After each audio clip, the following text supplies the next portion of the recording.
Nous sommes dans une marche dans laquelle je veux nous encourager à persévérer. Dans laquelle je veux nous encourager à persévérer. Il ne faut pas que notre compréhension et notre perception de la marche avec le Seigneur, on puisse laisser des interférences nous brouiller. Il ne faut pas qu'on se laisse embrouiller. La marche dans laquelle on est là, c'est pas nouveau. Des gens ont marché dedans, dans cette foi-là, avant nous. Des gens ont vécu cette vie-là avant nous. Ils ont connu les mêmes tribulations que celles que nous connaissons, des tribulations d'une autre nature, peut-être plus graves même, avant nous. Mais si aujourd'hui, nous avons connu cette foi, c'est parce que ces gens-là n'ont pas abandonné. Ils ont tenu ferme, ils ont tenu bon, ils ont persévéré. Contre vent et tempête, ils ont persévéré. Ils ont bravé toutes ces choses-là. Et comme l'Épître aux Hébreux dit, ces personnes dont le monde n'était pas digne, mais ce sont des personnes qui sont restées dans la voie qui leur a été donnée par notre Seigneur. C'est leur persévérance, entre autres choses, qui a permis que nous aussi, nous ayons connaissance de cette voie-là et que nous puissions nous engager là-dedans. Il faut qu'on tienne. Amen. Amen. Il faut tenir.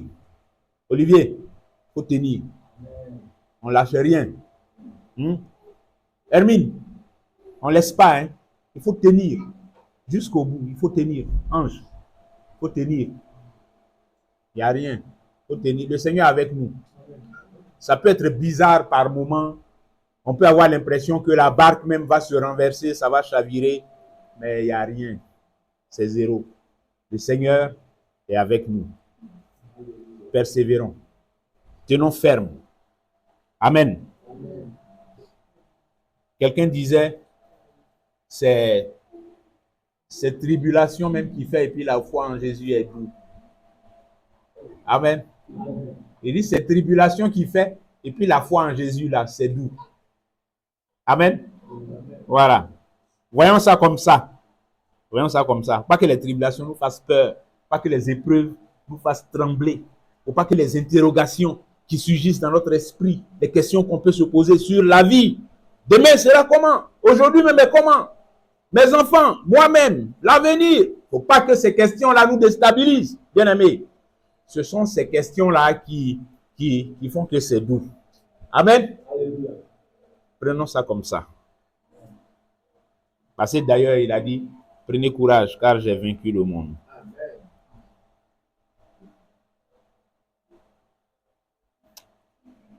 En fait, vous voyez, ce que je suis en train de dire, je ne le dis pas seulement parce que j'ai lu ça dans les Écritures.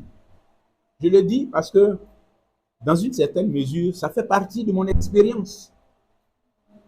Dans la foi, dans la marche avec le Seigneur. Je suis passé par ça, par des moments pénibles, difficiles, des moments qui vous donnent même envie de jeter l'éponge, qui vous donnent envie de renoncer. Oui, mais parce qu'à un moment donné, tu te retrouves à un carrefour dans ta marche avec le Seigneur, tu te retrouves à un carrefour où tu te rends compte que ça serait tellement plus simple si tu tournais le dos à Jésus. C'est-à-dire, la vie deviendrait tellement plus simple et plus facile si tu tournais le dos à Jésus. Des fois, tu as un carrefour comme ça, et puis c'est les pensées comme ça qui viennent dans ton esprit, qui te viennent à la tête. Vraiment, cette affaire-là, ça serait tellement plus simple si je n'étais pas chrétien. Ça serait tellement plus simple s'il n'y avait pas affaire de Jésus sur moi. S'il n'y avait pas affaire du Seigneur, affaire de la foi, affaire de sanctification, s'il n'y avait pas tout ça, vraiment, ça serait tellement plus simple. Mais, il ne faut pas écouter cette voix-là. Il ne faut pas l'écouter, il ne faut pas y faire attention. Et comme je dis, on a marché par ces chemins-là. C'est vrai que je ne suis pas en train de dire que je fais partie de ceux qui ont connu les persécutions ou les tribulations les plus ravageuses. Non, ce n'est pas ça. Mais vous savez, les tribulations et les épreuves par lesquelles le Seigneur nous fait passer, là, il n'y a pas de comparaison dedans. C'est-à-dire, ce n'est pas que, bon, moi, je suis passé par des tribulations d'un certain niveau et donc, l'autre aussi doit passer par des tribulations, et puis c'est sur cette base qu'on va nous comparer. Non, les Écritures sont claires là-dessus. Hein. Il dit que Dieu, dans l'Épître aux Corinthiens, que aucune tentation ne vous est survenue qui n'a été humaine. Et Dieu qui est fidèle ne permettra pas que vous soyez tentés au-delà de vos forces. Donc, quand Dieu nous fait passer par des choses qui sont chaudes, brûlantes, asphyxiantes, c'est parce qu'il a déjà prévu le moyen d'en sortir. Tu as 1 an de conversion, 2 ans de marche avec le Seigneur, 3 ans, 4 ans, 10 ans. Chacun a pour lui. Chacun a pour lui. Et c'est Dieu qui dose. C'est Dieu lui-même qui dose, il fixe la dose. Maintenant, quand il fixe ta dose, là, c'est parce qu'il sait. Dieu n'est pas un sadique pour nous faire souffrir comme ça, cadeau. Il sait que les ressources sont à ta portée. Les ressources spirituelles qu'il a prévues et qu'il faut pour tenir ferme et puis traverser cette épreuve-là, c'est déjà là.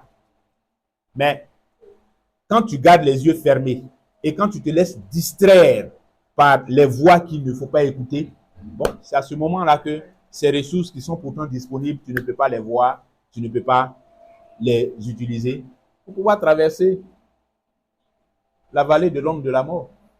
Et j'aime tellement cette expression que David utilise dans le psaume. Il dit quand je marche dans la vallée de l'ombre de la mort. Parce que la vallée de l'ombre de la mort, quand il dit ça déjà, ça veut dire que la vallée de l'ombre de la mort a fait partie de son parcours. Ça n'a pas été que des roses et puis des raisins partout. Non. Il y a eu la croix quelque part. Et c'est pour ça que le Seigneur lui-même ne manque pas de nous dire. Celui qui est venu après moi, qu'il renonce à lui-même, qu'il se charge de sa croix et qu'il me suive. Donc, il y a croix dedans. Il y a chargé dedans. C'est vrai, il dit, il décharge. Alors, quand il a dit, venez à moi, vous tous qui êtes fatigués, chargez. Il n'a pas dit, je vous décharge et puis, allez, au plat, c'est fini. Non! Il dit, je vous décharge. Ok? Vous tous qui êtes fatigués, chargez. Venez à moi et je vous donnerai du repos. Maintenant, son repos, là, ça se trouve dans quoi? Il met sur nous un fardeau qui est léger. Ça veut dire, il ne nous laisse pas comme ça. Ça veut dire, il nous a déchargé et puis, allez, partez. Non! Il nous décharge de ce qu'on ne peut pas supporter. Lui, il gère ça. Et puis, il nous charge maintenant de lui son fardeau. Et il ne manque pas de préciser que c'est un fardeau qui est léger. Un fardeau qui est léger. Donc, il y a fardeau dedans. C'est léger, mais il y a fardeau quand même dedans. Il enlève le joug qui nous faisait souffrir, qui nous faisait gémir. Et puis, il pose sur nous un nouveau joug qui est doux. Donc, oui, il nous ôte un joug, il brise un joug qui était là avec lequel on est venu à lui. Mais il le remplace par un autre joug. Donc, il y a joug dedans encore. Mais ce joug-là, il est doux. Il est doux, pourquoi? Mais parce que c'est lui-même qui adoucit ce joug-là et qui nous rend capable de porter, de le supporter. Il y a fardeau dedans, mais c'est un fardeau qui est léger. Pourquoi? Parce que c'est lui-même qui est la force qui nous permet de porter ce fardeau. Ce n'est plus notre propre force. C'est pour ça que le fardeau est léger. Mais sinon, il y a fardeau dedans. Maintenant, si tu ne cherches pas en lui la force de porter ce fardeau, c'est à ce moment-là que tu gémis sous le fardeau de Christ. Et puis tu dis, cette affaire-là, c'est trop compliqué. Ah, cette affaire-là, vraiment, c'est en train de me pourrir la vie. Attends, je vais me libérer de ça et puis je vais aller faire un peu de paix. Soyons sereins et puis restons dans ces choses-là, dans les voies que le Seigneur nous a données afin que nous puissions y marcher. Il y a la vie dedans. C'est là-bas qu'il y a la vie. C'est là-bas qu'il y a la vie. Même si dans d'autres chemins, il semble qu'il y ait la vie, mais ce n'est pas le chemin. Ce n'est pas le chemin pour le chemin. C'est le chemin pour la destination. Le chemin, il est important et il trouve tout son sens par rapport à la destination vers laquelle il nous conduit. Donc, beaucoup de chemins peuvent paraître agréables, peuvent paraître bons, comme les Écritures disent. Telle voie paraît droite à l'homme, mais son issue, c'est la mort. Donc, telle voie, il y a beaucoup de voies qui peuvent nous paraître droites. Beaucoup de voies qui peuvent sembler être justes, être de bonnes voies, ressembler même. Parce que c'est ça la ruse du diable. Il peut présenter des voies qui peuvent ressembler, avoir l'apparence même de la voie qu'est Jésus. Et pourtant, son issue, c'est la mort. Donc, telle voie paraît droite à l'homme, mais son issue, c'est la mort. Ça veut dire que ce n'est pas forcément que, on voit que la voie là est mauvaise et puis on s'engage là-dedans, on voit que c'est mauvais. Non, c'est une voie qui est trompeuse. La voie qui n'est pas Christ là, elle est trompeuse. Ça veut dire qu'elle paraît droite. elle paraît bonne. Cette voie-là, elle paraît, c'est-à-dire elle a des apparences qui ressemblent à quelque chose de bon. Quand j'y applique ma propre sagesse, ma propre intelligence, je dis oui, ça c'est une bonne voie. Oui, ça c'est une bonne manière de vivre. Oui, ça c'est une bonne façon de faire. Oui, ça c'est un chemin que je dois suivre. C'est bon. Ce chemin-là est bon. Parce que ça paraît bon. Ça semble bon. Mais pourtant, l'issue, c'est la mort. Restons sur le chemin. Restons sur le chemin. Et Jésus est le chemin. Restons sur le chemin. Il est étroit. Il nous avertit. Le chemin que Christ est pour nous. Ce n'est pas un boulevard. Jésus dit que lui, il n'est pas un boulevard. Il n'est pas une piste d'atterrissage des Concordes. Ce n'est pas un boulevard. Ce n'est même pas une voie goudronnée. Il dit le chemin là, il est étroit. Le chemin que je suis là, je suis le chemin, la vérité et la vie. C'est un chemin qui est étroit. Et il y en a peu qui l'empruntent. Peu qui l'empruntent. Ce n'est pas un chemin qui plaît à l'homme naturellement. Ce n'est pas un chemin dans lequel l'homme a plaisir à s'engager. Non, c'est un chemin qui est étroit et que peu retrouvent. Et ce chemin-là, il conduit où? Il mène à une porte qui est resserrée, qui est étroite également. Une porte qui est comme ça. Ce n'est pas une porte dans laquelle on vient et puis non. Pour entrer là-bas, il faut être mince. Il faut être vidé de toi. Si tu es trop rempli de toi, tu ne peux pas entrer, tu es trop gros. Il faut maigrir de toi. Il faut te vider de toi. Si tu es rempli de toi, ce n'est pas bon. Sois rempli de l'esprit. C'est comme ça qu'on entre par ce chemin, par cette porte-là. Donc, bien aimé, tout ça là, le Seigneur nous a déjà avertis. Il ne faut pas qu'on fasse maintenant, quand ça arrive ou bien il y a quelques épreuves, c'est un peu chaud. Il ne faut pas qu'on fasse maintenant comme on est surpris. On est surpris, genre, on ne savait pas que cette affaire-là, c'était comme ça. C'est comme ça. Depuis le début, c'est comme ça. Depuis le début, c'est comme ça. Et c'est écrit pour que nous soyons instruits de ça et que nous puissions en tenir compte dans notre marche. Amen. Amen. Donc, restons sur ça. Restons attachés au Seigneur. Restons attachés au Seigneur. C'est d'ailleurs tout ça qui doit nous conduire dans ce que nous sommes en tant que l'Église de Christ, en tant que l'Église de Jésus. C'est tout ça, ce sont ces réflexions, ce sont ces pensées-là qui doivent nous conduire tout le temps, tout le temps. Mais vous voyez, je viens ce soir avec quelques interrogations sur lesquelles on va réfléchir ensemble. C'est-à-dire, là, nous sommes en train de vivre la vie de l'Église de Jésus. OK? C'est ce que nous sommes en train d'apprendre à vivre, que nous sommes en train de nous efforcer de vivre. La vie de l'Église de Jésus. L'Église qui est le corps de Jésus-Christ. Donc, nous sommes en train d'apprendre à vivre comme Christ parce que nous sommes son corps. Si nous sommes son corps et que nous vivons une vie, c'est une vie qui est vécue comme Christ. Parce que c'est le corps de Christ en tant que l'Église. Mais ma question pour nous, ma première question pour nous cet après-midi, bien-aimé, c'est de savoir est-ce que nous avons une idée précise du type d'église que nous voulons être. Est-ce que nous avons une idée précise du type d'église que nous voulons être? Je pose la question comme ça parce que malheureusement, une erreur qu'on peut commettre et qui, je pense, est commise par beaucoup, c'est qu'ils n'ont pas réfléchi sérieusement à cette question-là. Même quand ils sont dans l'église, même quand ils disent avoir embrassé la foi en Christ et que ça fait même des années qu'ils disent marcher dans le Seigneur, c'est une question à laquelle plusieurs ne font pas attention et ne prennent pas le temps de réfléchir parce qu'ils se retrouvent dans un système, dans une façon de faire, on va dire, de faire église, et puis bon, ils sont dedans, et puis voilà, on avance, ça ressemble un peu à ce qu'on voit autour de nous, donc allez, et puis on y va. Quel genre d'église nous voulons être? Est-ce qu'on a une idée précise du genre d'église que nous voulons être, que nous désirons être? Le type d'église que nous désirons être. Est-ce qu'on en a une idée précise? C'est une question qui est importante, bien aimé. Elle est d'autant plus importante que c'est en fonction de ça. C'est en fonction de l'idée que nous nous faisons de l'église que nous allons vivre la vie d'église. Tu ne peux pas vivre autrement. C'est-à-dire, façon, tu as compris affaire d'église là. Façon, tu penses que affaire d'église là doit être là. C'est comme ça que tu vas vivre ça. le type d'église que tu penses que tu dois être en tant que disciple de Jésus, ce qui est dans ta tête là, l'idée que tu te fais de ça, c'est ça que tu vis. C'est selon ça que tu vis. C'est selon ça que tu poses tes actes. C'est selon ça que tu vis ce que tu appelles ta foi. Quand moi je dis que je suis dans cette assemblée et que je sers le Seigneur, que je suis ouvrier pour le Seigneur, que je suis frère en Christ pour tous ceux qui sont avec moi ici, c'est en fonction de l'idée que je me fais de l'église, de ce qu'est l'église.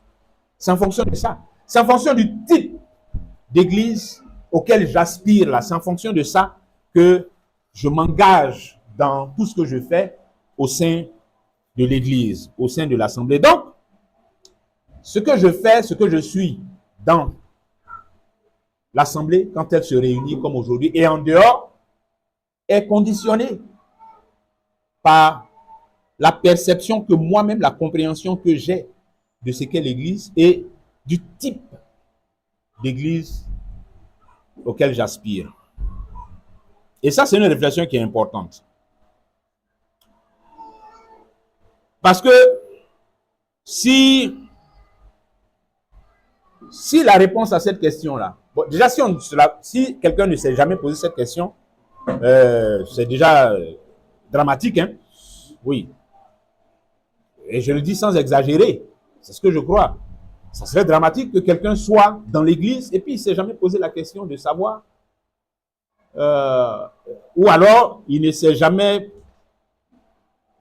représenté de façon claire dans son esprit l'église en laquelle il croit, l'église dans laquelle il estime que c'est dedans, c'est l'église. C'est ça que je comprends quand on dit l'église là, et c'est ça qui peut assurer mon épanouissement. Si quelqu'un n'a jamais fait cet exercice dans sa tête, j'ai envie de dire c'est un peu dramatique, hein, parce qu'on devrait tous répondre à cette question, se poser cette question et puis y répondre. Parce que si on ne le fait pas, on va ressembler à des feuilles mortes qui tombent d'un arbre et puis que le vent prend pour partir. Et où le vent va déposer ça, c'est là-bas, ça va rester. Jusqu'à ce que peut-être le feu trouve ça quelque part là-bas et puis ça va brûler ça et puis cette feuille n'existe plus. C'est à ça qu'on va ressembler. Une feuille morte ou bien n'importe quel objet que le vent emporte et puis il dépose quelque part. Demain, il prend, il dépose ici, le vent souffle, ça va là. C'est à ça qu'on risque de ressembler si on ne sait pas exactement où on va, dans quoi on s'engage, comment on s'y engage, pourquoi on s'y engage quand on dit qu'on est dans l'église de Jésus-Christ. Donc, ce sont des questions importantes et c'est de ça que nous parlons aujourd'hui, bien-aimés. Voilà. Maintenant, une chose importante, hein, qu'il faut comprendre. C'est vrai que c'est une réflexion qui est importante. C'est une question qui est importante. La réponse à cette question est importante, mais la réponse à cette question, ce n'est pas notre imagination qui doit la créer. C'est-à-dire, quel type d'église nous voulons. Ça, ce n'est pas qu'on s'assoit et puis chacun donne son idée. Et puis bon, on s'accorde sur un truc là, et puis bon, c'est ça. Voilà, le type d'église auquel on aspire. Et c'est ça, c'est en fonction de ça qu'on va œuvrer, on va servir le Seigneur. Non, non. Si on fait ça, on n'est pas en train de servir le Seigneur. Si on dit que nous sommes en train de servir le Seigneur, ça veut dire qu'on a conscience que c'est lui qui est le maître de la moisson. C'est lui qui nous a envoyés dans sa moisson. Et cette moisson lui appartient. Le champ lui appartient. Il est le propriétaire de la vigne. Ça lui appartient. L'œuvre lui appartient. L'église est la propriété de Jésus-Christ. Nous là, le Père nous a donné à Jésus-Christ. Et c'est comme ça que nous sommes l'église, corps de Jésus. Donc, si nous voulons répondre à cette question de quel type d'église, c'est-à-dire, moi-même, église dedans je suis là, comment même je pense que l'église doit être? Donc, par ricochet, comment moi, en tant que faisant partie de l'église, je dois vivre ma foi en tant que disciple de Jésus, ajouté à l'église par Dieu? La réponse à ça, c'est au propriétaire de l'église qu'il faut, c'est auprès de lui qu'il faut trouver cette réponse. C'est lui qui nous indique ça. Ce n'est pas à nous d'inventer une réponse. Ce n'est pas à nous de nous faire des rêves et puis nous faire des idées de comment on pense que l'église doit être. Ah, si c'était comme ça serait chic. Ah, s'il y avait ci, ça serait chic. Ce n'est pas à nous. Le Seigneur, il a son église, l'église lui appartient. C'est une question qui est fondamentale et c'est à lui que nous devons poser la question. Maître, que veux-tu que je fasse? Seigneur, Que veux-tu que je fasse? C'est ça. Et c'est à lui qu'il faut adresser la question. Ce n'est pas à notre sagesse ou bien à notre intelligence qu'il faut poser la question. C'est à lui qu'il faut demander, Maître, que veux-tu que je fasse? Qu'est-ce que ton église là, c'est comment, Seigneur? C'est lui qui a dit, je bâtirai mon église. Il n'a pas dit, je bâtirai votre église. Je bâtirai mon église. Il n'a pas dit que je vais créer des systèmes. Il dit, je bâtirai mon église. Ça veut dire que l'église lui appartient. Il en est le propriétaire unique. Partage pas ça avec quelqu'un. Nous là, nous sommes des intendants. Ça veut dire nous prend pour travailler dans son église. On gère ses affaires en son nom. Mais on n'est pas les propriétaires. Donc, on ne peut pas se permettre par nous-mêmes de chercher un style qui va être quelque chose qui nous met à l'aise, qui nous plaît, et puis bon, on est dit, non, c'est lui. Qu'est-ce qu'il veut?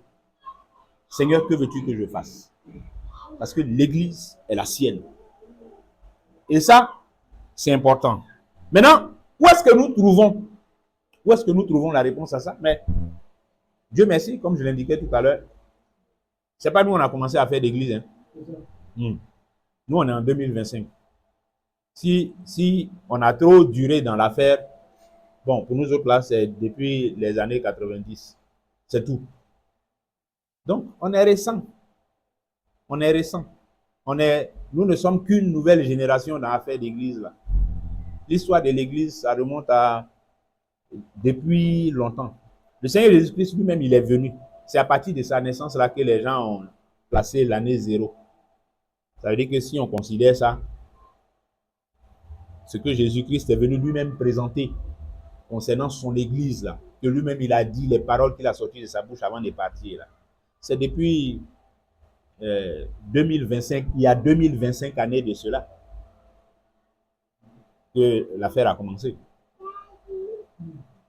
Par la présentation, on va dire quoi, la présentation théorique de tous les principes qui gouvernent la vie de l'Église, la présentation de tous les principes théoriques qui gouvernent ce que l'Église doit être. Donc Christ a marché ici-bas et puis il a eu des disciples qu'il a appelés à lui, il a eu ceux-là qu'il a appelés ses apôtres parce qu'il les a envoyés, et que nous avons appelés les apôtres parce qu'ils ont été envoyés par le Seigneur. Et puis bon, la chose a commencé.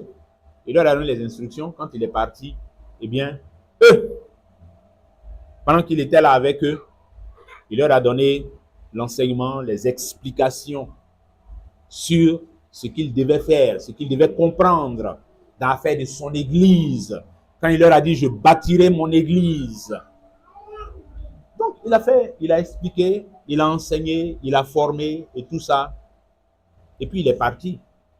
Donc, nous avons, dans un premier temps, dans les évangiles, les paroles du Maître lui-même, qui donne l'explication de ce qu'est son église, de comment nous devons comprendre l'église, à quelle église nous devons aspirer, quel genre d'église nous devons aspirer à être dans le foisonnement de beaucoup de choses qui existent là.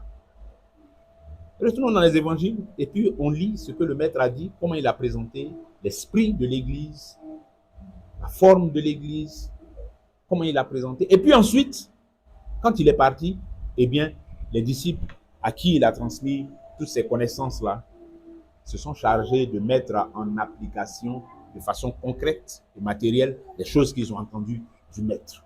Avec l'assistance de l'Esprit, le consolateur, l'Esprit de vérité qui est venu pour les accompagner dans la mise en œuvre de ces choses que le Maître leur a laissées comme mission.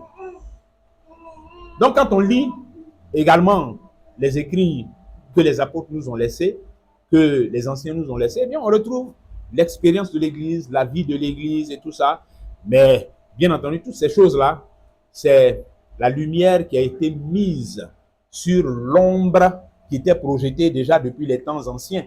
Parce que les temps anciens sont présentés par les Écritures comme étant l'ombre des choses à venir. Une ombre des choses à venir. Donc, cette ombre des choses à venir-là, la lumière jetée là-dessus par le Christ à travers sa parole, ses enseignements. Ensuite, par la façon dont les disciples, les apôtres ont mis ces choses-là en exécution, eh bien, l'ombre n'est plus là. C'est la chose elle-même qui est là. C'est la chose elle-même qui s'est matérialisée, qui a pris forme.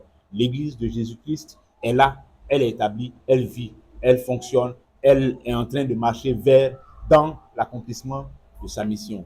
Dans l'accomplissement de sa mission.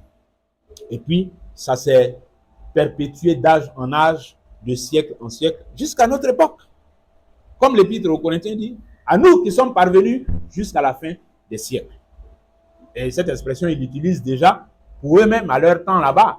À combien plus forte raison sommes-nous, nous d'aujourd'hui là, plus proches encore de la fin des siècles. Donc, voilà un peu comment la chose se présente. Ça veut dire que quand nous revenons à notre question, est-ce que nous avons une idée précise du type d'église que nous voulons être? Dans cette question-là, c'est vrai, quand je la pose comme ça, on la voit un peu de façon globale, générale, parce que je parle de l'église, mais en réalité, c'est une question qui nous interpelle individuellement, qui s'adresse à chacun de nous, parce que ce que nous avons compris de tout ça va déterminer comment nous, personnellement, chacun de nous va marcher dedans, dans l'église, comment chacun de nous va prendre sa place dans l'église, comment chacun de nous va s'y prendre pour vivre la vie de l'église. C'est ça. Parce que quelqu'un qui croit que ce qu'il lit dans les Écritures, de la bouche du maître, et ensuite de l'expérience des apôtres, ça veut dire que on peut être converti, ajouté à l'église de Dieu, et puis quand même être encore dans certaines postures, dans certaines dispositions. Bon, c'est ça qu'il va pratiquer. C'est ça qu'il va vivre. Et puis estimer que c'est suffisant, c'est bon. C'est bon. Si j'ai fait église comme ça, là, c'est bon.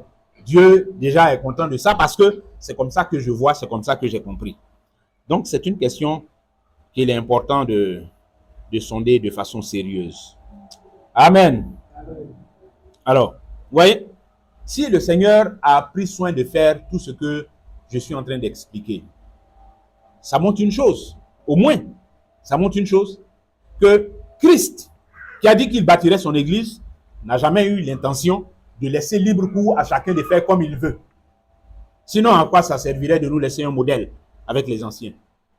À quoi ça aurait servi que nous ayons, nous, aujourd'hui, l'opportunité de lire dans les Écritures la vie de l'Église et de voir comment l'Église vit, comment les disciples vivaient, comment les premiers ont vécu dans cette affaire. À quoi ça aurait servi que nous ayons ce livre-là qui nous donne, qui nous retrace l'expérience de ces anciens? Si l'intention du Christ, c'était que, bon, j'ai dit que je bâtirais mon Église, mais bon, les gars, que chacun fasse comme il sent, hein, la façon dont tu sens le feeling là, fais ton truc comme ça, et puis bon, à nous aller. Si c'était ça, la vision du Christ, il ne nous donnerait pas de modèle, il ne nous donnerait même pas de repère.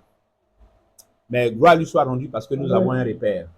Gloire lui soit rendue parce que les Écritures nous laissent des traces. Nous laissent des traces que nous devons valoriser. Que nous devons valoriser. Parce que si le Seigneur a pris soin de veiller à ce que cette parole-là nous parvienne à nous à la fin des siècles, il ne faut pas qu'on la foule aux pieds, il ne faut pas qu'on la banalise. Il ne faut pas qu'on la remplace par notre propre sagesse et notre prétendue intelligence.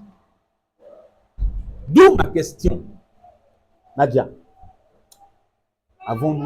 As-tu une idée précise du type d'église auquel tu aspires? Rosaire, c'est une question importante. Hein? C'est une question importante. Et c'est une question à laquelle nous devons répondre. Si ce n'est au sortir de cette rencontre, mais dans les plus brefs délais, il faut que tu aies une réponse claire. Et j'insiste sur claire. Une réponse claire à cette question. Quel type d'église est-ce que nous voulons?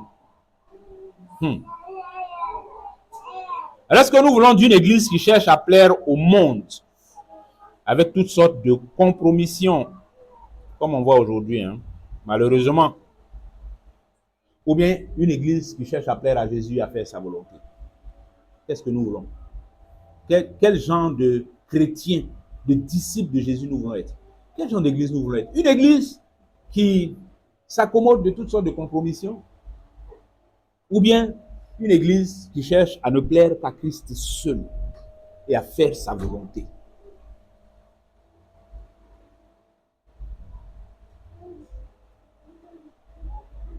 Est-ce que Ce que nous voulons, c'est être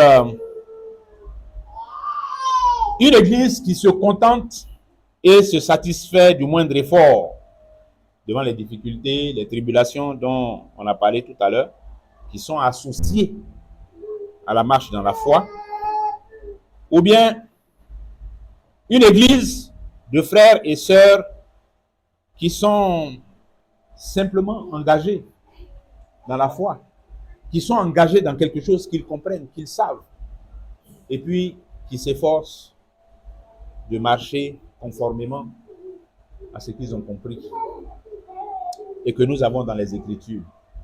Quel genre d'église nous voulons être, au fait? Vous êtes quel genre d'église? Partisans du moindre effort, c'est-à-dire, bon, si on a fait 2, 3 trucs, c'est suffisant. Dieu peut bien se contenter de ça. C'est ça qu'on veut? Ou alors, dès que survient une tribulation, on rue dans les brancards. Et puis on est pressé, on cherche des raccourcis. Est-ce que ce que nous voulons, c'est être une église qui est centrée sur elle-même ou bien qui est centrée sur Christ? Est-ce que nous voulons être une église qui cherche à faire sa propre volonté ou bien la volonté de Christ? Quel genre d'église tu as dans ta tête? Quand tu dis je suis dans l'église, que je vis la vie de l'église là, c'est quoi qui est dans ta tête? C'est comment? Est-ce que nous voulons être une église qui se contente d'aligner programme sur programme, avec même des signes et des prodiges, mais dans laquelle le fruit que le Seigneur recherche là, on ne voit pas? Ou bien une église qui est concentrée sur les choses qui intéressent le Seigneur premièrement. Il a dit en Matthieu 6, 33, cherchez premièrement le royaume et la justice de Dieu. Le reste vous sera donné en plus. Et j'ai envie de dire dans le reste là, quand il dit le reste vous sera donné, il n'a pas dit que le reste là, je ne sais pas comment je vais dire ça. Quand il dit ça vous sera donné, c'est quelqu'un qui donne. C'est quelqu'un qui donne. Donc ce qu'il ne dit pas, c'est que le Père va vous donner le reste là. Cherchez premièrement le royaume et la justice de Dieu et les autres choses vous seront données en plus. Mais ce qui est intéressant dans cette déclaration du Seigneur, c'est que, comme je dis, c'est le Père qui donne le reste dont il parle là. Et j'ai envie de dire, dans le reste dont il parle là même, il y a les signes et les prodiges dedans même. Ce qu'il donne par les signes et les prodiges là, ça y est dans le reste. Mais vous, cherchez premièrement le royaume et la justice de Dieu. Cherchez premièrement ça. En tant que son église, suivons le chemin qu'il a indiqué. Oui, individuellement, mais également collectivement. En tant que son église, cherchons premièrement le royaume et la justice de Dieu. C'est-à-dire, il y a des choses dans notre marche avec le Seigneur là. Si on nous enlève ça, on est perdu. C'est ça qu'il faut chercher premièrement. Par contre, il y a d'autres choses, même si on nous retire ça, on n'est pas perdu. C'est ça qui est le reste. C'est ça qui est les autres choses. Dans notre marche avec le Seigneur, il y a des choses qui, si on nous retire ça, on est perdu. Si on nous retire ce qui nous permet de rester dans la volonté de Dieu, on est perdu. On sort de sa volonté. Si nous n'avons plus la force par le Saint-Esprit de vivre la vie qui est agréable à Dieu, on est perdu. Même si on a tout le reste, on est perdu. J'ai envie de dire, même si on a des signes et des prodiges même, on est perdu. Parce qu'on peut être perdu avec les signes et les prodiges. Hein. Ou bien? Oui. En ce jour-là, plusieurs me diront, Seigneur, Seigneur. On peut avoir ça et puis on est perdu. On peut avoir ça et puis, quand le jour J arrive, il est capable de dire, retirez-vous de moi, ouvrier d'iniquité.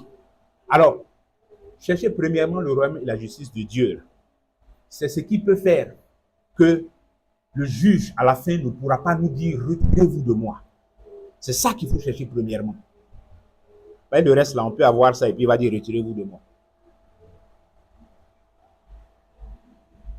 Quel type d'église nous voulons être? Comment est-ce que nous comprenons notre vie en tant que l'église de Jésus? Comment on voit ça? C'est-à-dire à quel point on prend ça au sérieux? Notre appartenance à l'église de Christ, Jésus. À quel point on prend ça au sérieux? Notre appartenance à cette entité spirituelle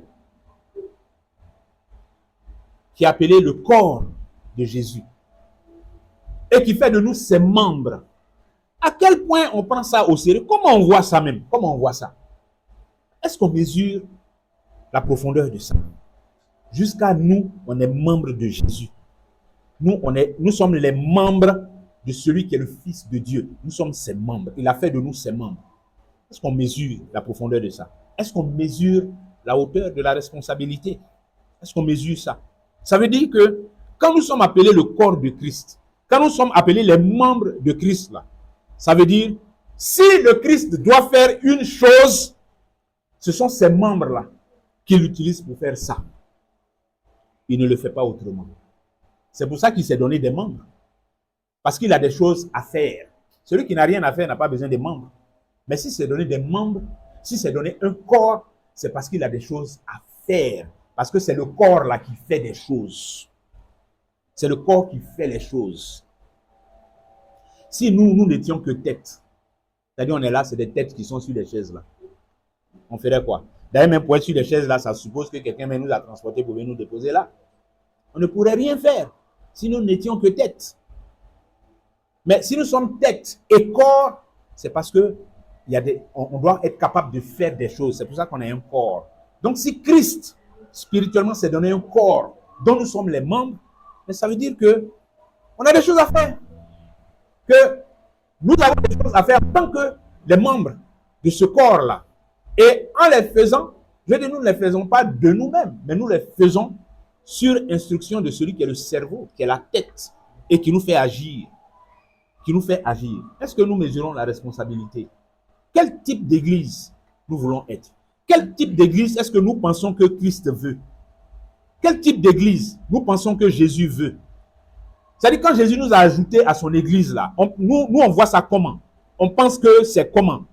On doit être comment dans l'église, dans le corps de Christ là? En tant que membres, si nous sommes effectivement des membres d'un corps qui a pour vocation d'agir, de faire des choses, de poser des actes, on voit ça comment? On voit ça comment? Question profonde. Quel genre d'église est-ce que nous voulons être? Et je vais ajouter une dimension à cette question-là pour rapprocher davantage ce que nous sommes de ce que les Écritures nous présentent. Quand je dis quel genre d'église nous voulons être, je vais ajouter quel genre d'église nous voulons être, par exemple, devant les nouveaux frères et les nouvelles sœurs que le Seigneur nous ajoute et qu'il va nous ajouter. Quel genre d'église nous voulons être? C'est important. Et quand j'ajoute ça, ça ajoute une nouvelle perspective. Ça ajoute une nouvelle perspective parce que dans la vie, dans la dynamique de la vie de l'église, tout le monde ne vient pas dans l'église en même temps. Il y en a qui viennent d'abord et puis d'autres les rejoignent. Et c'est comme ça que l'église a toujours été. Il y a eu un premier groupe auquel 3000 se sont ajoutés, ensuite 5000 se sont ajoutés, ensuite d'autres se sont ajoutés, ensuite il y a eu des dispersions pendant lesquelles le message s'est répandu et qui a touché d'autres personnes qui se sont ajoutées et ainsi de suite. Et les hommes et les femmes continuent d'être ajoutés à l'église de Jésus. Donc, c'est la vie normale de l'église que des gens s'ajoutent. Des gens s'ajoutent. Mais, il y a une chose sur laquelle j'aimerais attirer notre attention, bien-aimés. Une parole de notre Seigneur qui dit dans les Écritures, dans Matthieu 23, que malheur à vous, scribes et pharisiens hypocrites, parce que vous parcourez la terre et la mer pour faire des convertis, pour faire un prosélyte. Et quand il est devenu, vous en faites un fils de la géhenne 2 fois plus que vous. Ça veut dire, malheur à vous, parce que ceux qui sont ajoutés là, vous les gâtez. Ceux qui sont ajoutés là, vous les gâtez. Si c'est comme ça que vous avez compris l'église et votre présence dans l'église, malheur à vous, c'est le Seigneur qui dit ça. Parce que ceux qui l'ajoutent, vous les gâtez. Ceux qui l'ajoutent, vous les gâtez. Alors, quel genre d'église nous voulons être? Quel genre de frères et de sœurs nous voulons être pour les personnes que le Seigneur va ajouter au milieu de nous, qu'il continue d'ajouter au milieu de nous? Quel genre de frères et de sœurs nous voulons être pour eux? Quel genre de personnes, j'ai dit d'anciens même, qu'ils viennent trouver dans la foi, dans l'église, quel genre de personnes on veut être pour ceux-là, pour celles-là? En tant que personnes qui sont déjà dans la foi, dans l'église. Quel genre est-ce que nous voulons être, bien-aimés? Une église qui scandalise les nouveaux, ou bien une église qui permet à ces nouvelles personnes-là qui tombent au milieu de nous de réaliser que il y a Dieu ici. Et quand je dis il y a Dieu ici, on peut mettre beaucoup de choses dans il y a Dieu ici, là. Mais la chose principale qui dit qu'il y a Dieu ici, mais c'est une vie qui honore Dieu. C'est un témoignage qui honore Dieu.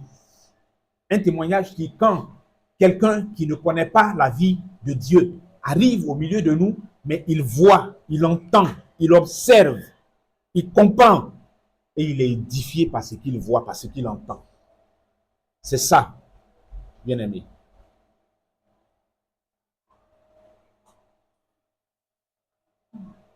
Alors, quel genre de chrétien veux-tu être? Mon frère, ma soeur, tu veux être quel genre de chrétien? Je vous disais, c'est vrai, la question, je l'ai commencé globale, mais on est en train de la restreindre pour la personnaliser. Quel genre de chrétien? Quel genre de chrétien? Carole Dizier, quel genre de chrétienne tu veux être? Sabine,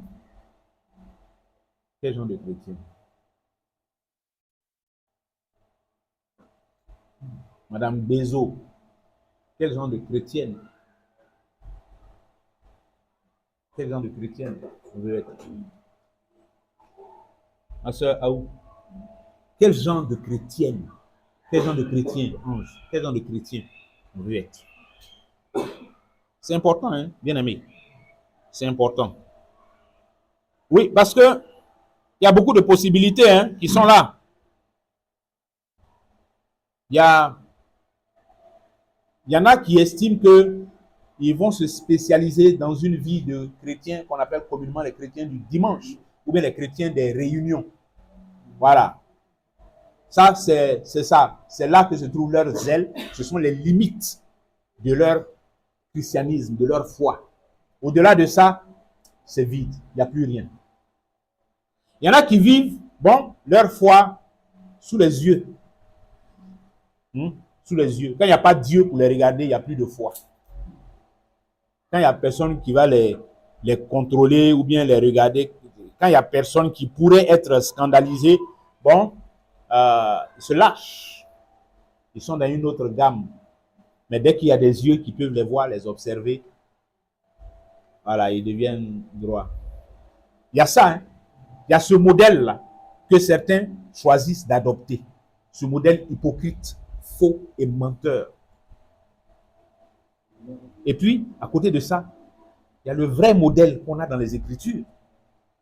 Il y a le modèle de ceux qui mènent une vie authentique et sérieuse, avec ou sans témoin, authentique et sérieuse.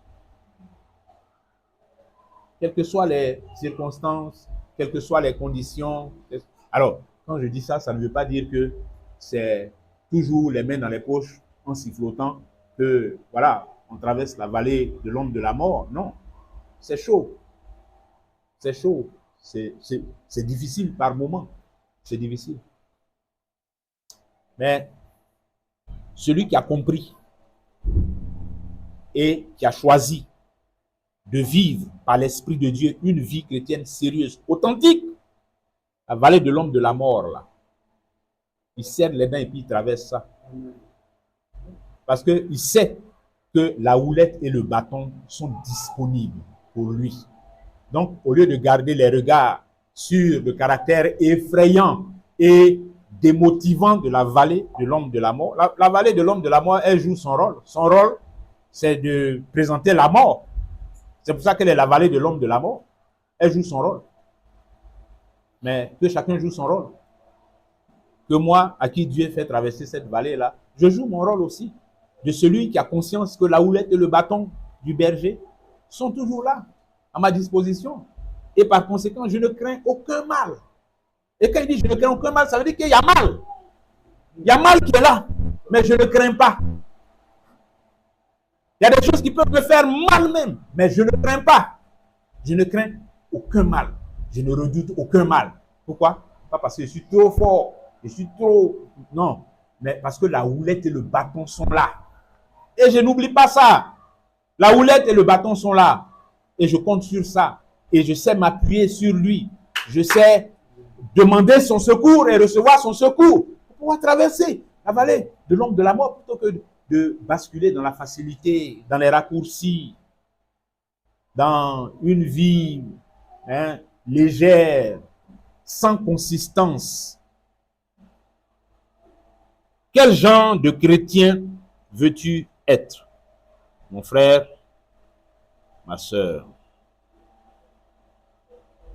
Un faux chrétien qui se plaît à récolter et à se rassasier avec délectation du fruit des efforts des autres. Ah oui, parce qu'il y en a qui choisissent ça aussi. Eux, ils ne font pas d'efforts. Les autres n'ont qu'à faire des efforts. Et eux, ils vont se rassasier des efforts des autres. Les autres n'ont qu'à faire des efforts pour faire avancer l'œuvre, pour construire l'église de Jésus, pour se disposer entre les mains de l'architecte et du constructeur, pour qu'ils bâtissent avec ces pierres vivantes-là. Mais eux, ils n'ont pas besoin d'être dans l'édifice en tant que pierre vivante. Ils veulent juste se rassasier des efforts des autres. Partisans du moindre effort. Où il y a travail, ils ne sont pas là-bas, ils ne sont pas dedans. Ils sont furtifs. Comme les avions américains que les radars ne détectent pas. Ils sont furtifs. Quand ils sont là, on ne sait pas s'ils sont là, ils ne sont pas là. C'est-à-dire leur présence c'est égal à leur absence. Il y en a comme ça. Il y en a qui font ce choix et qui vivent ça. Ils sont dans les petits calculs, les petits cache-cache, les... Quel genre de chrétien? C'est-à-dire, quand on est dans la foi là, et puis on marche dans le Seigneur, je ne sais pas depuis combien de temps, depuis combien de temps on va arriver là-bas tout à l'heure. Mais quand on est dans le Seigneur là, c'est-à-dire c'est quoi? Nous tous, c'est une question pour nous tous, c'est quoi qui est dans notre tête? C'est-à-dire quand je suis là et puis je réfléchis un peu, je dis bon, moi je suis chrétien, je suis dans cette assemblée ici, je marche dans le Seigneur, voilà. Maintenant c'est quoi qui est dans ma tête? Comment je comprends ça même? Comment je vois ça? Comment je vois ça? Dans les choses demi, les une spiritualité, bon, si. Ou bien on croit que on peut vivre une vie chrétienne dans laquelle on est engagé. On est engagé pour le Seigneur. On est engagé vrai même dans le Seigneur. Et quand je dis qu'on est engagé pour le Seigneur, ou est-ce que je ne parle même pas dans un premier temps de ce qu'on pourrait appeler l'œuvre même, mais ma vie, ma propre vie. Mon engagement, mon sérieux, ma détermination, moi-même, veiller sur mes pas, être au sérieux, ne pas être dans les compromis, ne pas avoir de légèreté dans ma vie spirituelle, dans l'exercice de ma foi, dans ma piété, tout ça, ne pas être dans des choses approximatives, légères, ne pas trouver des arguments, des excuses pour ne pas faire ce que le Seigneur attend de moi de façon parfaite. Parce que le Seigneur, là, c'est pas lui qui nous donne des standards médiocres. C'est nous qui créons des standards médiocres. Jésus nous donne des standards parfaits. Que ce soit pour œuvrer pour lui ou alors pour vivre simplement pour lui. Jésus nous donne des standards qui sont parfaits. Les ministères sont donnés pourquoi? pour le perfectionnement des saints. Pour notre perfectionnement. Pour nous conduire où? Vers la mesure de la stature approximative de Jésus. Vers la mesure de la stature médiocre de Jésus. Non. La stature parfaite de Christ. C'est là-bas que l'exercice des ministères nous conduit. C'est là-bas que notre vie dans l'église, que l'église de Jésus, c'est sur ce chemin-là que ça nous conduit. C'est-à-dire c'est sur ce chemin qu'on doit être engagé. Quelqu'un qui n'est pas engagé sur cette voie-là, lui, il est sur quelle voie? Parce que la voie de l'église, là, on dit les ministères sont donnés pour conduire les saints là-bas, vers la mesure de la stature parfaite de Christ. Mais toi qui n'es pas en train de marcher vers la mesure de la stature parfaite là, et tu es en train de marcher dans autre chose qui n'est pas la direction de la stature parfaite, tu marches dans quoi? Comment tu peux dire que tu es dans l'église, que tu fais partie de l'église de Jésus, que tu fais partie du corps de Christ, ce corps qui est excellent? Le corps de Jésus est en bonne santé. Le corps de Jésus, il n'y a pas de cancer dedans. Il n'y a pas de truc AVC dans le corps de Jésus. Des séquelles d'AVC. Bon, à un moment, Jésus a été frappé d'AVC et puis bon, nous, ces membres-là, on est affectés et puis on est touchés, on est paralysés. Où ça? Il n'y en a pas. Le corps de Jésus, là, il est propre, il est parfait. Amen.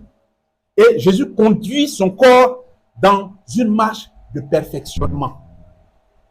Ok, on est dans une marche. Il y a des choses, il y a toujours des choses à améliorer. Il y a des choses à façonner. Quand il doit nous émonder, il nous émonde, mais il ne nous émonde pas pour nous faire souffrir. Il dit afin que nous portions plus de fruits, parce que ce qu'il recherche, c'est beaucoup, c'est beaucoup. Il a des exigences, il y a des choses qu'il attend de nous. Il y a des choses qui correspondent au corps de Jésus. Parce que c'est Jésus, c'est son corps. La façon dont la tête est excellente là, c'est comme ça que le corps est excellent aussi. Christ ne peut pas être la tête de ce corps-là. Ce Christ excellent, ce Christ glorieux, sans tache, ni ride, ni rien de semblable, ne peut pas avoir un corps qui ne soit pas sans tache, ni ride, ni rien de semblable. C'est pour ça que l'Église est présentée comme ça par Paul. L'Église glorieuse, sans tache, ni ride, ni rien de semblable, mais sainte et irrépréhensible. C'est la voie sur laquelle l'Église est. Et quand nous disons que l'Église est, ça veut dire nous, c'est nous, l'Église. C'est la voie sur laquelle on doit être. C'est ça qui doit être l'objectif que nous avons. C'est ça qui doit être la lumière que nous voyons briller à l'horizon là. C'est cette lumière-là de un corps parfait. Donc, qui marche là-bas. C'est vers cette lumière-là qu'il y a la ressource pour le perfectionnement. Donc, c'est en cette direction-là qu'on doit marcher. Sans tâtonner. Sans fermer les yeux et puis essayer de faire un truc à l'aveuglette. Non. C'est pour ça qu'il faut comprendre. Et qu'il faut que ça soit clair dans la tête à faire d'église. On est dedans là. Il faut bien comprendre ça. Il faut bien comprendre ça. Et ne pas créer des standards intermédiaires au rabais. Il n'y a pas de standard intermédiaire. Il y en a un seul. C'est le standard de Christ. C'est tout. Quel genre de chrétien voulons-nous être? Question posée à chacun de nous. Alors, venons-en maintenant au depuis combien de temps? Oui, parce que c'est une question qui a son importance aussi. Vous voyez?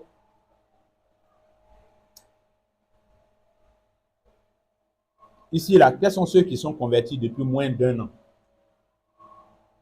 Levez la main. Depuis moins d'1 an. Il n'y en a pas.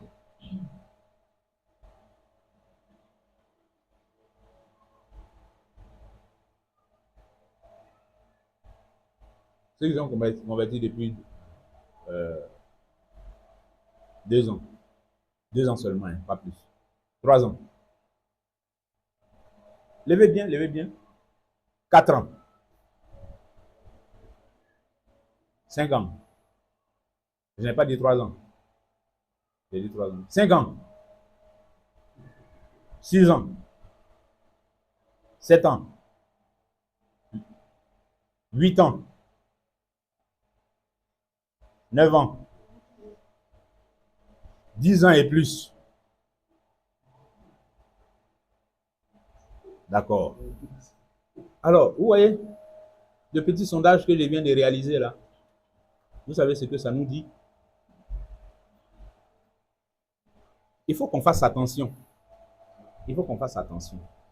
Il faut pas qu'on croie que, bon, dans l'église là, il faut avoir eu 20 ans de conversion d'abord, avant que le fruit de ce qu'on voit dans les Écritures là, ça existe, que ça soit vu et tout ça dans notre vie. C'est faux. C'est faux. C'est faux. C'est vrai, hein? C'est vrai que la maturité dans la foi chrétienne ne se mesure pas au nombre d'années qu'on a passé dans l'église. Vous avez bien saisi ma phrase, hein? La maturité dans la foi chrétienne ne se mesure pas au nombre d'années qu'on a passé dans l'église.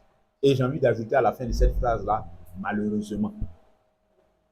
Je dis malheureusement parce que logiquement, c'est ce qui devrait être.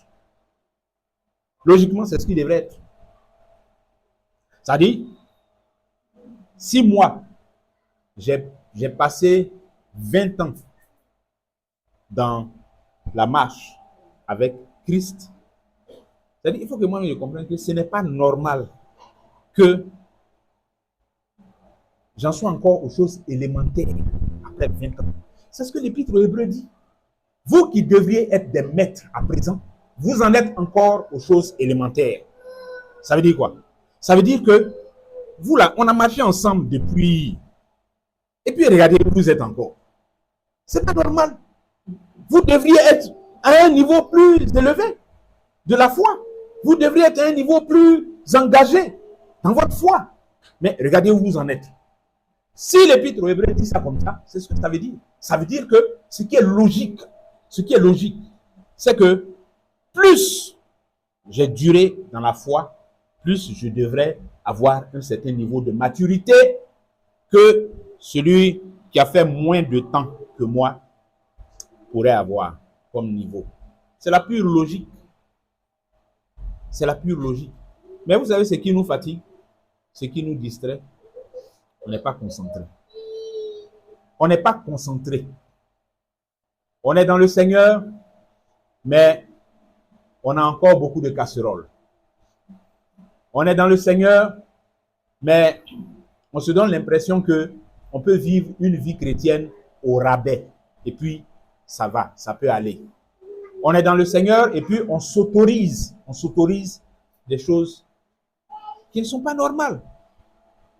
On s'autorise des paresses qui ne sont pas normales.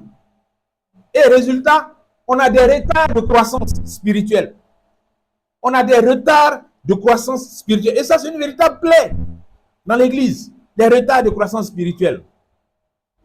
On ne va pas passer le temps à justifier ça comme ça pour dire non, de toute façon, chacun a son parcours. Hein, chacun a son parcours avec le même Seigneur. C'est pas des seigneurs, chacun n'a pas son Seigneur. C'est le même Seigneur là. C'est le même maître là. C'est lui qui nous forme, nous tous. C'est le même maître. Les enfants sont dans la même classe avec leur maîtresse. C'est la même maîtresse qui est là.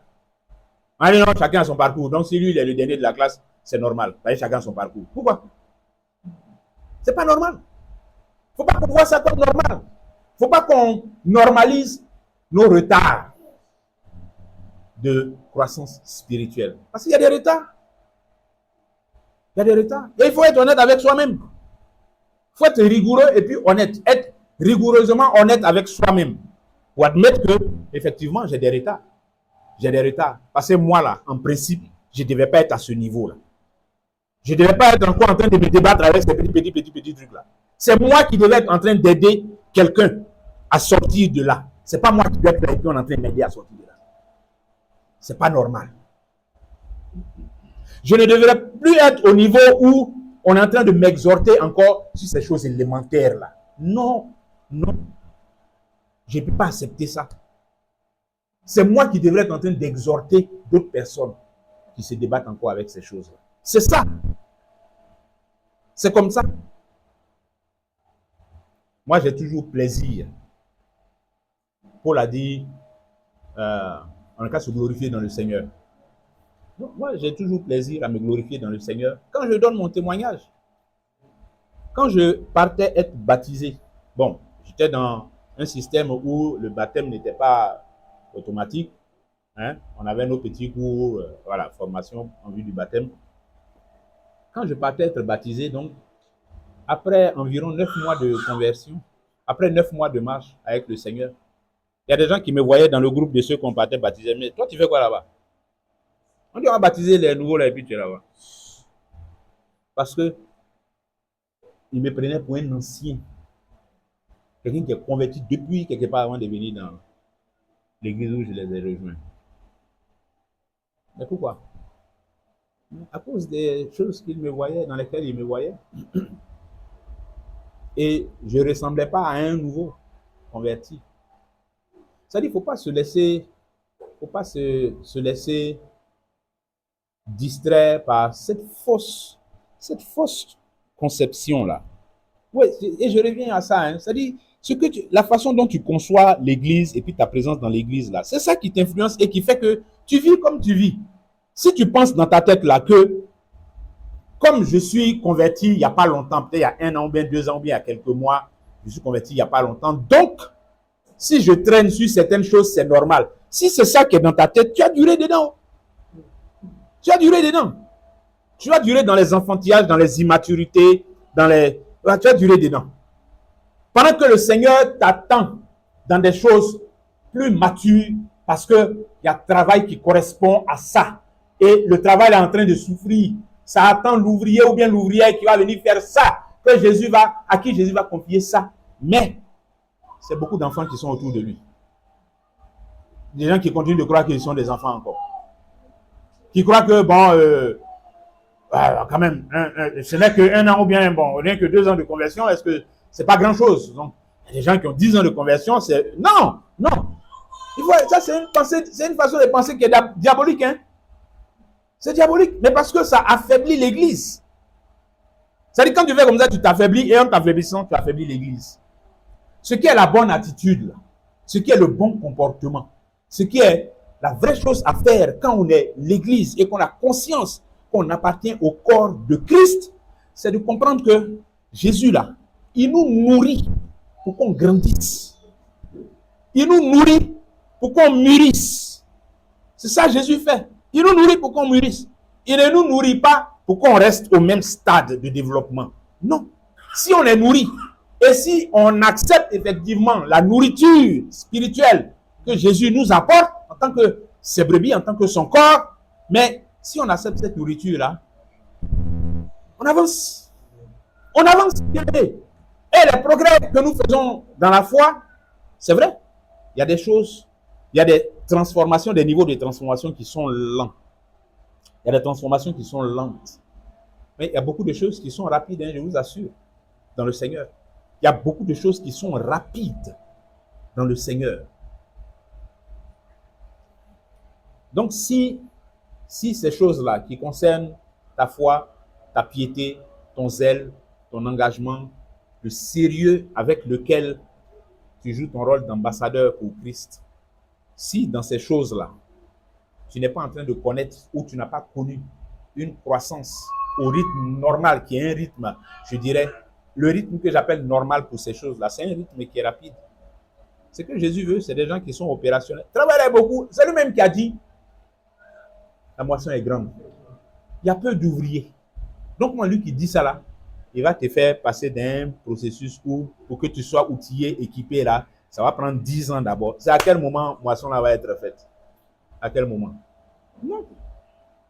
Oui, il y a des choses plus élaborées pour lesquelles, peut-être, bon, les expériences que tu vas faire sur 5 ans, 10 ans, ça va contribuer à t'affermir, à t'endurcir positivement dans ce qui est bon et que tu as.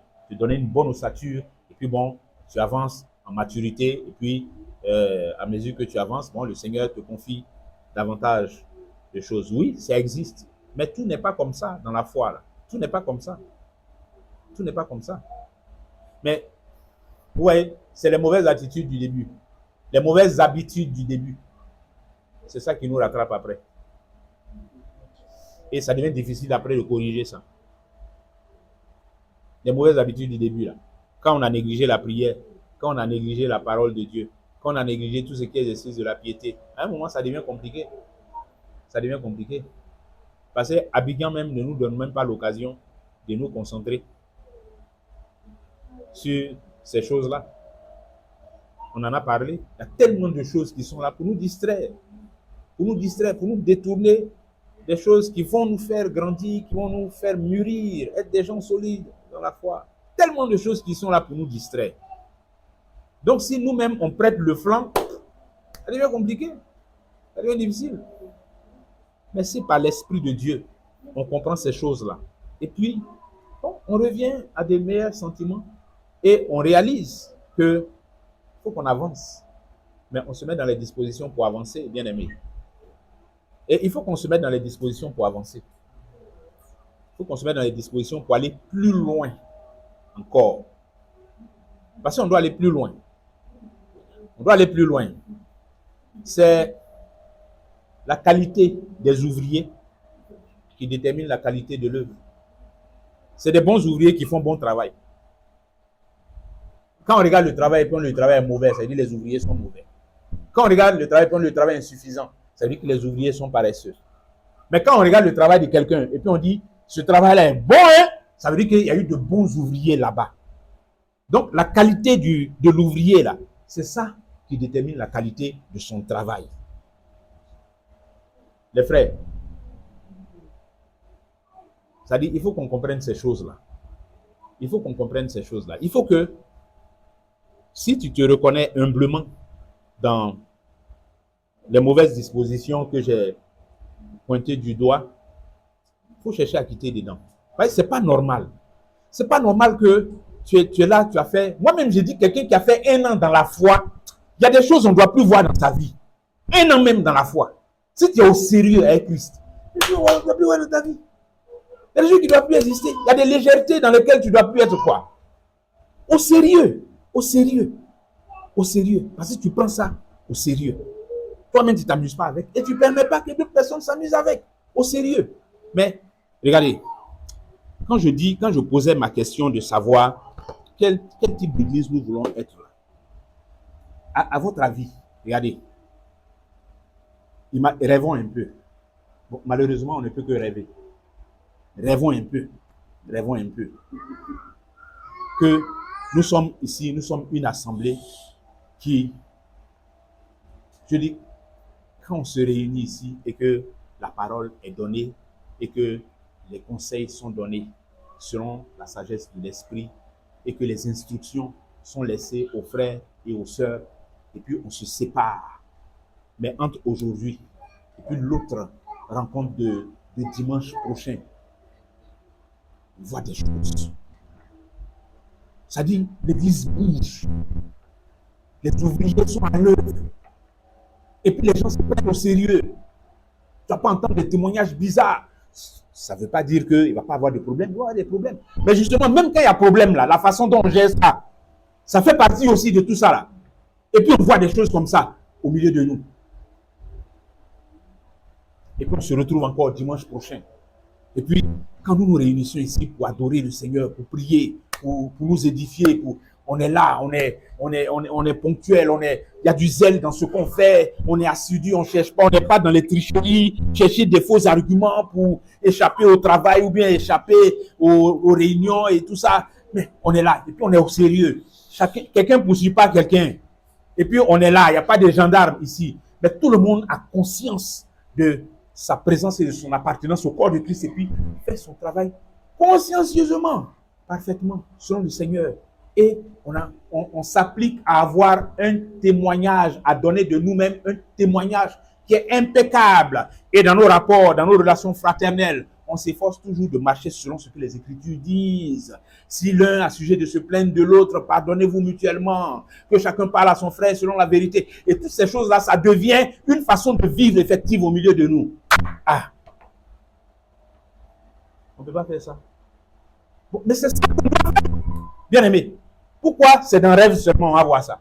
On voit l'église comme ça. C'est ça que l'église. C'est pour ça que Christ est mort. Le prix que Christ a payé là, ce n'est pas un prix pour qu'on vive une vie au rabais. Christ a payé un prix qui est grand. La dernière fois, quand le frère Ascendé a posé la question de savoir qui est satisfait de l'œuvre ici, il n'y a pas eu de main levée. Nous tous, on avait la main pour dire qu'on n'est pas content de la façon dont l'œuvre est. Mais quand on dit ça là, on parle de nous. On parle de nous-mêmes. On n'est pas en train de parler un groupe de mercenaires qu'on a loué, ils n'ont pas venu faire l'œuvre pour nous ici, et puis maintenant on est en train d'évaluer leur travail. Ah, vous n'avez pas bien travaillé. Non, c'est nous.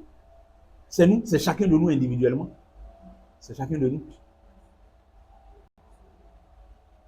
Mais pourquoi notre vie d'église là doit, je veux dire, les jolies configurations là, c'est seulement dans l'imaginaire, seulement dans les choses que je viens de faire là, une représentation fictive de l'église dans laquelle on a des frères et des sœurs qui sont engagés, des frères et des sœurs qui s'édifient mutuellement, qui vivent la foi, la vraie foi, les disciples, la vraie foi.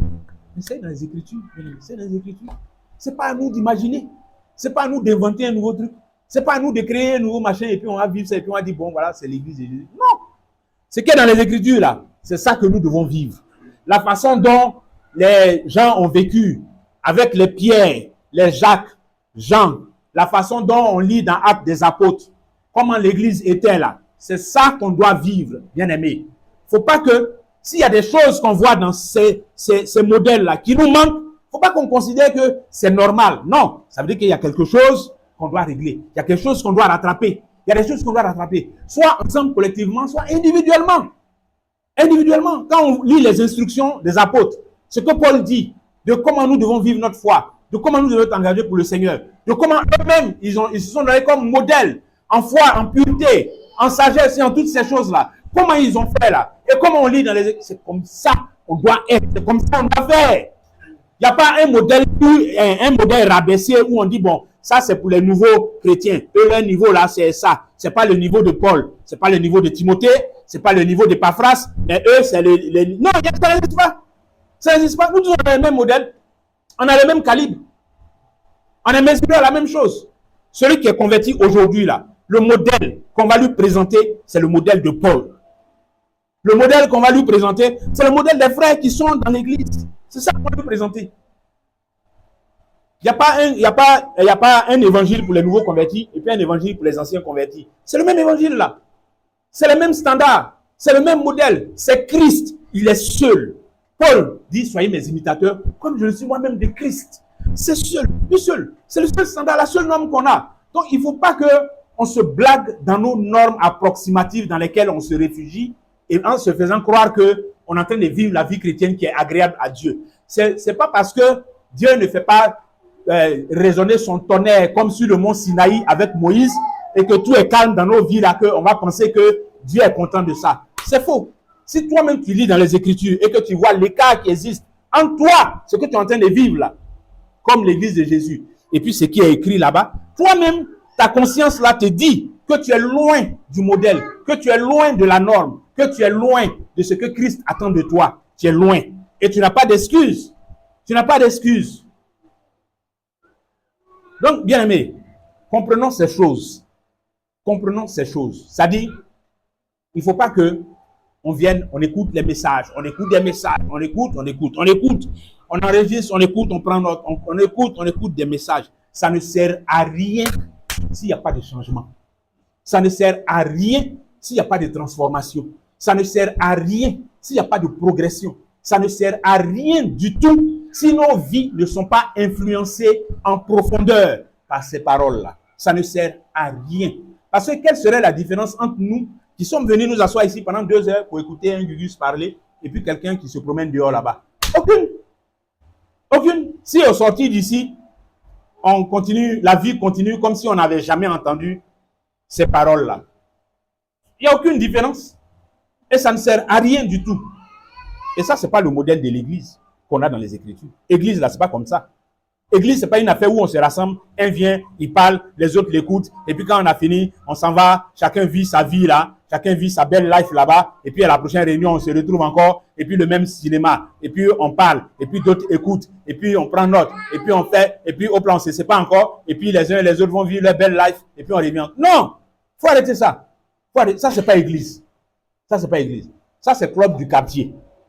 Hein? Le club du quartier. On s'en tape la porte, on dit bon, il y a un club du quartier, tu veux t'inscrire, c'est 500 francs, tu t'inscris. On vient, on fait réunion, on dit bon, dans le quartier, demain on va nettoyer là-bas. Hein? Si toi tu veux, bon, tu te caches, tu fais semblant de dormir, les autres nettoient, et puis tu dis, ah, vraiment, les gars, et puis demain encore. Ça, c'est le club du quartier, on peut faire ça. C'est pas l'église. On ne fait pas comme ça dans l'église. On ne fait pas comme ça.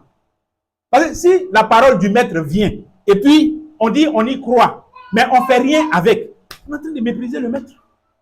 On est en train de le mépriser. On ne peut pas faire l'église de Jésus comme ça. Ce n'est pas l'église. Peut-être on s'est créé un système, bon, et puis on est dedans. Ce n'est pas église. Donc, si nous sommes l'église de Jésus, je nous parle à nous individuellement. Si nous sommes dans l'église, si nous considérons que nous sommes dans l'église de Jésus, il faut qu'on ait une meilleure attitude devant la parole de Jésus. En tout cas, respecter la parole de Jésus. Et la respecter, c'est d'une seule façon on respecte la parole de Jésus, c'est en y obéissant. C'est tout ce que Dieu demande. L'obéissance vaut mieux que les sacrifices. L'obéissance, là, je préfère ça à tous les sacrifices que vous pouvez faire. Égorger 10 000 taureaux, je m'en fiche. L'obéissance, c'est ça que je veux. C'est ça que Dieu veut. Obéir à sa parole. Obéir. C'est celui qui obéit là, qui dit Dieu est mon Père par son obéissance. Celui qui obéit à Dieu, il est en train de dire Dieu est mon Père. C'est pour ça que je lui obéis. Et celui qui lui désobéit est en train de le renier. Il est en train de le renier. On peut lancer la pierre à Céphas pour dire qu'il a renié le Seigneur. Mais combien de reniements de Jésus-Christ ne faisons-nous pas depuis toutes ces années? Combien de reniements de Jésus n'avons-nous pas fait? Chaque fois qu'on a refusé d'obéir à sa parole, qu'on a refusé d'obéir, de mettre en pratique les instructions qu'il donne dans les Écritures. Chaque fois qu'on a fait ça, qu'on a eu cette attitude, c'est un reniement. On a renié Jésus. On a préféré faire notre volonté plutôt que la sienne. On a préféré donner la priorité à ce qui nous intéresse plutôt que ce qui l'intéresse. Bien aimé, sondons-nous. Chacun n'a qu'à se sonder. Chacun n'a qu'à réfléchir lui-même, pour lui-même. Pas pour l'autre, pour lui-même. Chacun n'a qu'à réfléchir pour lui-même, sérieusement et honnêtement, avec humilité, avec beaucoup d'humilité. Maintenant, toi qui te rends compte que, vraiment, Seigneur, je suis en retard. J'ai trop joué. Je suis en retard. Je dois aller ailleurs. Il faut que j'aille ailleurs. Et quand tu réalises ça, bien, il faut pleurer devant le Seigneur. Il faut pleurer devant le Seigneur. Il ne faut pas te contenter de ça. Il ne faut pas négliger. C'est-à-dire, prends ça à la légère. Alors, après tout ce que je suis en train de dire là, si quelqu'un reste dans ces dispositions-là, moi, je n'hésiterai pas à le considérer comme un inconverti. Je n'hésiterai pas à le considérer comme un inconverti. Oui, mais vous voyez, parce que ça dit dans l'église là, comme on s'appelle frère et sœur. Bon, celui que tu appelles frère là, tu n'as pas dit qu'il est inconverti. Celle que tu appelles sœur là, tu n'as pas dit qu'elle est inconvertie. Donc c'est dedans que, bon, il y a les cachettes aussi. Comme on continue de s'appeler frère, sœur là, on se cache dedans et puis bon, on est là, on est dans l'ambiance, on est dans la communion fraternelle alors que tu n'es même pas un frère, tu n'es même pas une sœur. Peut-être c'est ça qui fait que tu ne peux même pas grandir là aussi. Faut bien voir, que tu pleures devant le Seigneur. Est-ce que tu es converti même? C'est ça, parce que c'est où il y a la vie là qu'on peut croître. Où il n'y a pas la vie, on ne croit pas. Ce qui n'a pas de vie ne grandit pas. Ce qui est mort là, ça ne grandit pas. C'est ce qui est vivant qui se développe, qui grandit. Donc, il faut bien voir aussi. Il faut sonder ça en profondeur même. Comme Paul disait aux Corinthiens là, sondez-vous vous-même pour voir si vous êtes dans la foi. Sondez-vous vous-même pour voir si vous êtes dans la foi. Parce que si depuis toutes ces années-là, vous êtes au même stade là, est-ce que pour vous là, c'est retard de croissance? Est-ce que ce n'est pas mort qui est là? Il faut bien voir. Il faut bien voir. Parce que si tout ce qu'on dit là, tu es insensible à ça, ça ne te dit rien. Peut-être le temps que je suis en train de parler, puis tu es là, tu m'écoutes, bon, ça te secoue un peu, mais après ça, tu vas revenir au même stade. Il faut bien, en tout cas, je te le dis, très, très, je ne peux pas dire fraternellement. Il dit de voir si tu es un frère. Donc, je te le dis très, très amicalement, il faut bien voir.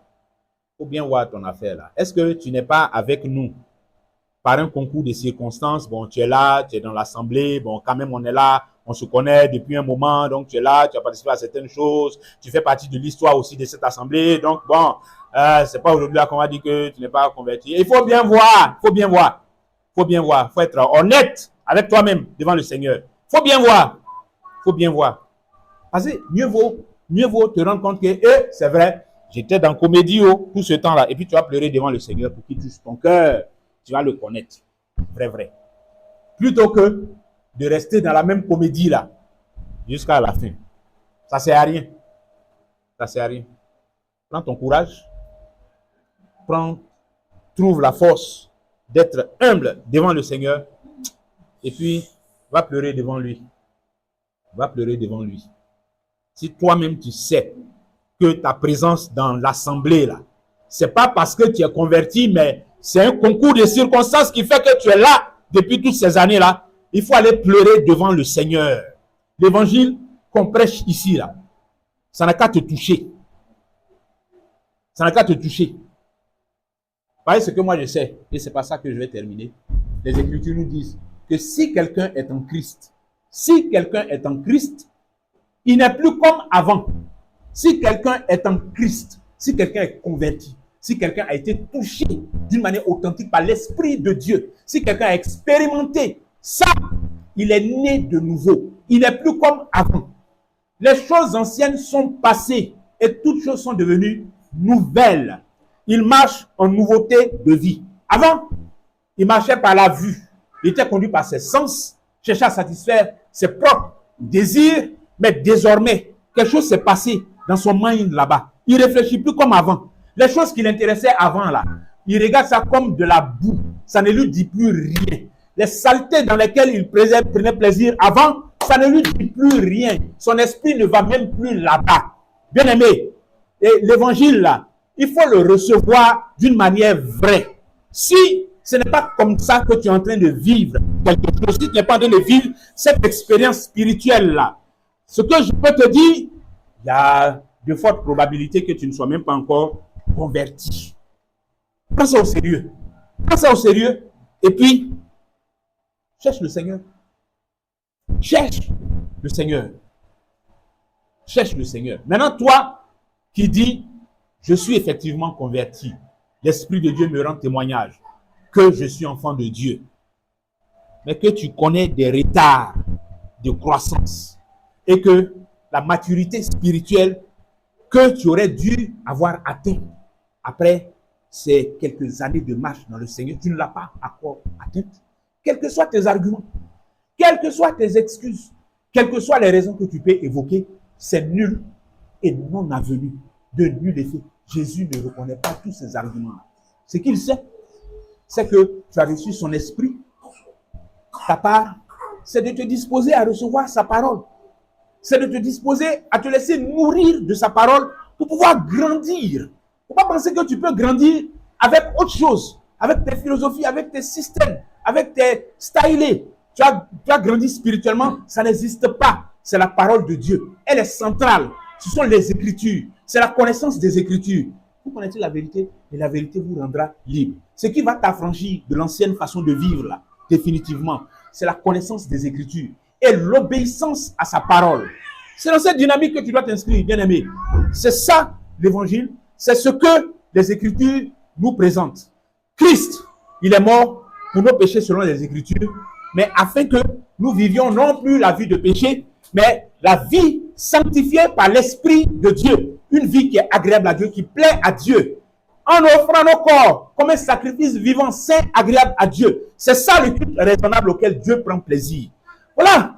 Quel doit être ton état d'esprit? Ça veut dire que quand on est dans cet état d'esprit, on marche maintenant en nouveauté de vie. Nouveauté de vie là, ça veut dire que ce que Christ attend de moi, c'est ça que j'applique mon cœur à faire, à vivre, à marcher comme ça. Et quand je suis ajouté à l'église, je ne suis pas indifférent à la vie de l'église parce que je suis membre du corps de Christ, ajouté à l'église. Donc, je dois prendre part à la vie de l'église. Mais une part active. Pas une part en demi-mesure, demi-teinte, et puis on est dans un truc bizarre. Non. Christ est plus excellent que ça. Christ, là, auquel nous disons nous avons cru, il est plus excellent que ça. On n'a qu'à lui donner quelque chose d'excellent. Donnons-lui un service excellent. Donnons-lui Un engagement excellent. Donnons-lui un zèle excellent. Parce que notre Jésus, il est excellent. Il est parfait. C'est afin que nous soyons parfaits comme notre Père qui est dans les cieux. Amen. Amen. Que Dieu vous bénisse. Amen.